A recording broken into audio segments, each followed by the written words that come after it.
Assalamualaikum warahmatullahi wabarakatuh. Selamat sore Bapak Ibu, teman-teman semuanya. Untuk melanjutkan materi kita tentang persiapan orang tua yang akan memasukkan anaknya ke pondok pesantren yang sudah ditetapkan untuk dipilih menjadi salah satu lembaga pendidikan yang insya Allah melanjutkan tarbiyah anak kita. Oke, yang perlu kita latihkan yang pertama yaitu ini mungkin sangat penting ya bagi orang tua yang memiliki anak sudah ketergantungan dengan handphone. Artinya sudah sering main handphone. Tentu ini di beberapa pesantren handphone ini termasuk barang yang terlarang untuk masuk ke pondok. Nah, apa yang harus dilakukan Umi? Latihan untuk memberikan jadwal atau aturan pemakaian HP. Kenapa? Karena sebelum masuk pondok mestinya ini sudah terlatih anak-anak untuk meninggalkan HP. Begitu datang jadwal masuk pondok, sudah tidak menjadi masalah lagi ketika tidak pakai HP. Tapi kalau kita tidak latihkan, tiba-tiba masuk pondok sudah tidak bisa main HP, mungkin ini agak berat bagi anak-anak kita. Jadi kita buat aturan pemakaian HP untuk sementara waktu sebelum kita antar anak kita ke pondok, sehingga nanti hari demi hari dikurangi jam penggunaan HP, kontrol apa yang dibaca anak, apa yang ditonton anak, apa yang didengar anak, sehingga nanti mereka lebih siap untuk masuk pondok dengan aturan tanpa handphone. Yang kedua, yang perlu kita latihan juga teman-teman, Bapak Ibu, itu latihan minta izin ketika mengambil atau menggunakan barang orang lain.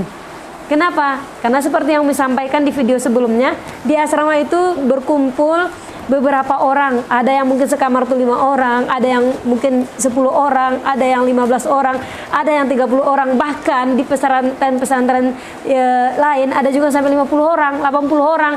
Tentu ini penting kita memperkenalkan tentang kepemilikan. Ketika kita ingin menggunakan barang orang lain, mesti minta izin dulu. Kalau sudah ada izin baru boleh dipakai. Kalau tidak ada izin berarti kita pakai, itu bagian dari pencurian. Kita memberikan pemahaman kepada anak kita agar nanti begitu masuk pondok ingin menggunakan barang orang lain tentu tidak akan dilakukan kecuali setelah minta izin. Nah, ini penting Bapak Ibu, teman-teman, diajarkan kepada anak-anak tentang kepemilikan. Mana yang barang anak, mana yang barang orang tua, mana yang barang kakak, mana yang barang adik. Nah, di luar barang anak yang menjadi jatah barang anak, tentu anak harus izin ketika memakai atau meminta ketika ingin meminta. Termasuk makanan, sekecil apapun itu kita latihkan kepada anak kita sehingga dia lebih siap nanti untuk bergabung dengan teman-teman. Yang ketiga, Bapak Ibu, teman-teman, kita latihkan anak untuk melakukan kegiatan yang terjadwal. Kenapa? Karena nanti begitu anak kita masuk pondok dengan aktivitas, rutinitas yang cukup padat, dia akan menjalankan sesuai dengan jadwal yang ditetapkan oleh pondok. Nah, ketika kita sudah latihkan di rumah, kegiatan-kegiatan yang mungkin sedikit ya terjadwal, contoh jadwal makan, jadwal sholat, jadwal anak bangun, jadwal anak mandi, jadwal anak tidur. Nah, tentu ini akan membantu anak-anak lebih siap ketika masuk pondok.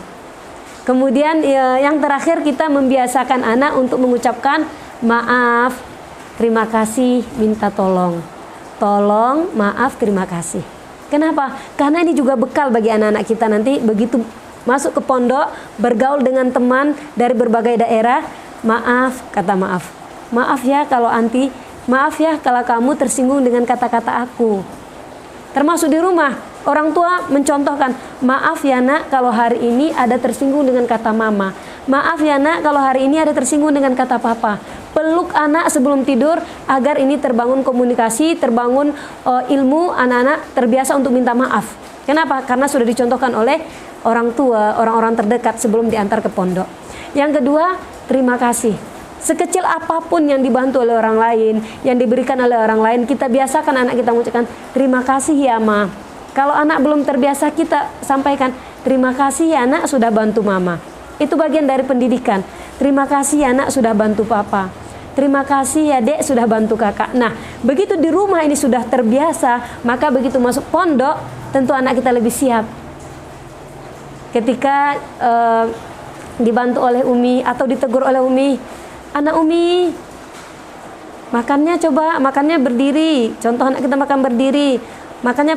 Makannya pakai tangan kanan. Dalam posisi apa nak? Duduk.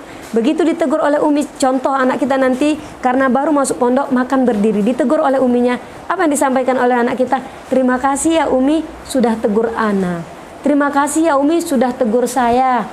Nah itu kita latihkan di rumah. Begitu anak ditegur karena kesalahannya, dinasihati, makasih ya mama sudah nasihatin kakak.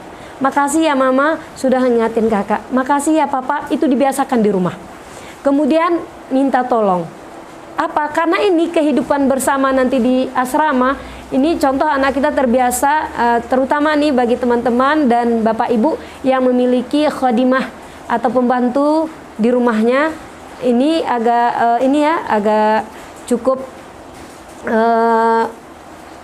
berat bagi anak-anak kita ketika dia sudah terbiasa menyuruh-nyuruh khadimah atau pembantu di rumahnya. Nah ini akan berisiko nanti begitu masuk pondok dia akan suruh temannya, tolong ambilkan itu anak, tolong itu anak. Memang minta tolong, tapi dengan bahasa yang perintah. Nah apa yang harus dilakukan Umi? Mama boleh kakak minta tolong? Mama boleh kakak minta bantu?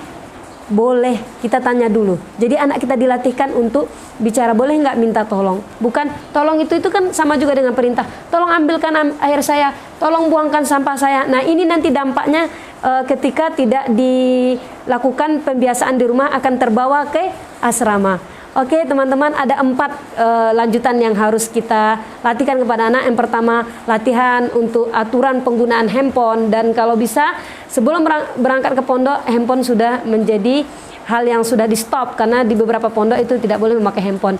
Yang kedua yaitu aturan tentang kepemilikan. Kita latihkan anak minta izin sebelum menggunakan barang orang lain atau memakan barang orang lain. Yang ketiga yaitu membuat kegiatan yang terjadwal agar anak-anak nanti bisa mengikuti kegiatan-kegiatan yang ada di asrama, di sekolah, di pondok sesuai dengan jadwal yang ditetapkan oleh pondok. Yang terakhir tadi membiasakan anak untuk mengucapkan maaf, terima kasih dan tolong. Semoga bermanfaat. Wassalamualaikum warahmatullahi wabarakatuh.